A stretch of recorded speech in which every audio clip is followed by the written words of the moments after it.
Joining us right now is Tim Watson, our go-to guy for all things law, and we've also got Kelsey Broaddrick, the family attorney at MGW, and Tim's partner in legal expertise. We're so excited to have you both here. Welcome to the show. Thanks for joining us. Yes, hi. Thanks, guys. Hi. Great to be here. So, Kelsey, just starting with you, let's jump right in. What advice do you have for parents kind of navigating cases during the holidays? Because obviously they're coming real fast. Yeah. So family law is tricky because it's not a one-size-fits-all situation. The biggest thing we tell people is just to communicate.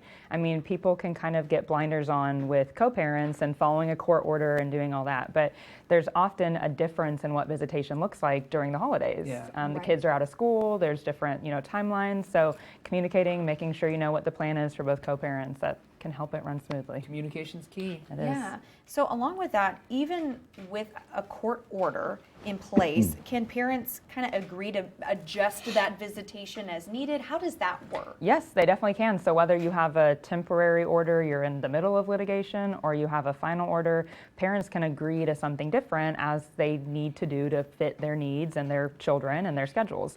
As long as both parties agree, we typically suggest you put it in writing. The parents can do whatever might fit best for that holiday. I mean, someone might be traveling this year and they don't do that every year. Someone might get sick. I mean, again, that's why the communication is key. So yes, they can agree to do something different that year if they want to. Yeah, and sticking with this theme about communication, sometimes attorneys have to step in when the communication is a little bit off. Is that true, Kelsey? That's right. I mean, unfortunately or fortunately, that's kind of what we're here for. And so when one parent maybe has those blinders on and just wants to follow a verbatim court order when it might not be the most reasonable that season, that's where we step in. And this is all seen through the lens of what is in the best interest of the kid. And we might have to be the ones to intervene at that point and help achieve that goal. What is maybe one piece of advice, one key piece of advice you would give to folks who are co-parenting or divorced parents who are going through the holidays this season? I usually tell my clients to co-parent the way you want to be co-parented with. And so communication, considering the other person and their schedule, civility, and most importantly, I think most parents have success when their kids are at the forefront. When you have those goals in mind, it makes the whole rest of it a whole lot easier. So that would help quite a bit. It's a very Christmas theme.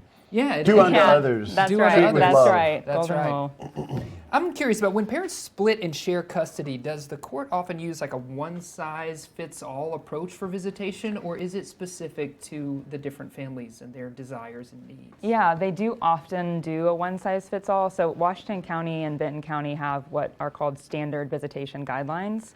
And those are very helpful. When parties can't agree, those are kind of a stock set to get people through. They dictate the holidays and what that looks like. And often those are great and there's no issues. But again, family law is just not one size fits all. So occasionally there needs to be a tweak. I mean, some families don't celebrate Christmas. Some families don't celebrate Thanksgiving. Some families travel, some don't. So the visitation guidelines are a great backup. It doesn't mean that you guys can't agree separately to do something different that fits your family better. Sure. Right.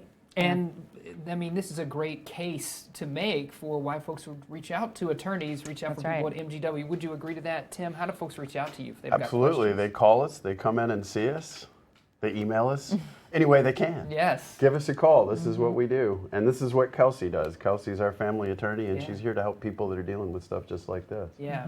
Well, thank you both for Yes, joining thank you us, guys. especially during the holidays when I know family things can get tricky. So Sure. this is Right. a great time to reach Time to out start if you find planning, for yourself sure. in Yes. need. Yeah, for sure.